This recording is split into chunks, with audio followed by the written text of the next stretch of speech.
యువ సంగ్రామ సదస్సు మేము నిర్వహించుకున్నాం.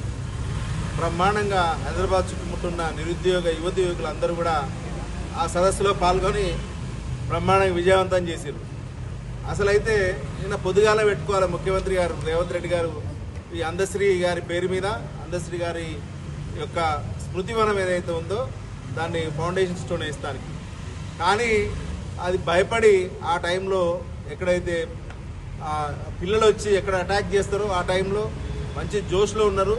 అసలు నిరుద్యోగ యువతి యువకులకు ఏం చేయలే, చదువుకున్న వాళ్ళకి అసలు ఏం చేయలే నేను అని చెప్పి ఒక భయపడి మళ్ళీ దాన్ని సాయంత్రానికి పోస్ట్ పోన్ చేసుకున్నారు.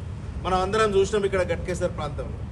అయ్యా ముఖ్యమంత్రి గారు, మీరు ఎంతసేపు ఒక జాతి జాతి జాతి అని మాట్లాడుతున్నారు. అసలు జాతి అనేది కేసీఆర్ గారికి ఏంటయ్యా? తెలంగాణ యావత్ మొత్తం తెలంగాణ జాతి మొత్తం కేసీఆర్ గారు వెంట ఉన్నది. కేసీఆర్ గారు అంటేనే తెలంగాణ, తెలంగాణ అంటే తెలంగాణ జాతి. అది పట్టుకొని మీరు ఇష్టం వచ్చినట్టుగా ఒక కుటుంబాన్ని గురించో లేకపోతే ఒక వ్యక్తుల గురించో కులం గురించో మాట్లాడి మిమ్మల్ని ఎవరైతే ఎలక్షన్ సందర్భంలో మీకు ఎవరైతే రెడ్లో లేకపోతే ఇంకేమైనా ఉన్నారో వాళ్ళని ఇష్టం వచ్చినట్టు మొన్న ఇంజనీర్లను చదువుకున్న వాళ్ళని గొప్ప గొప్ప చదువులు చదివిన వాళ్ళని నువ్వేం చదువుకున్నావని మొన్న ఇష్టమైనట్టు ఈ రెడ్డి ఆ రెడ్డి గురించి మాట్లాడినావు.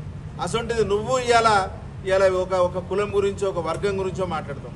అసలు నీ పార్టీ నాయకులు మొన్న పాపంగా ఈశ్వరమ్మ అని చేస్తే ఇష్టం ఉన్నట్టు నీ పార్టీ నాయకులు ఆమె ఒక బీసీ మహిళ గురించి యాదవ్ గురించి మాట్లాడినావు. అంతకుముందు మాదిగల గురించి ఈనంగా మాట్లాడినావు.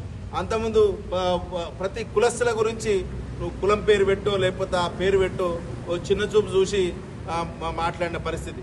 అంటే నీ అహంకారం ఏందో నీ యొక్క మాటల్లోనే ఉంది. నువ్వే గొప్పోడివి అని చెప్పి అనుకుంటున్నావు. నువ్వు పాట వేసుకుంటున్నావు.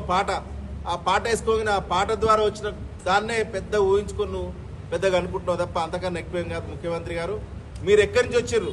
బాత్రూమ్లు గడిగినామంటారు. అవును, నా బాత్రూమ్ నేనే కడుక్కుంటా. నీ బాత్రూమ్ మరి నువ్వు గొప్పడివి కదా, మరి ఎవరితో గడిగిస్తున్నావో తెలియదు నాకు. ఆ సందర్భంలో నువ్వు అసలు చదువుకుంటే అసలు నువ్వు ఏ నుంచి వచ్చినావు అనేది నీకు తెలుసు. మా అందరికన్నా ఎక్కువ నువ్వు ఏ నుంచి వచ్చినావు?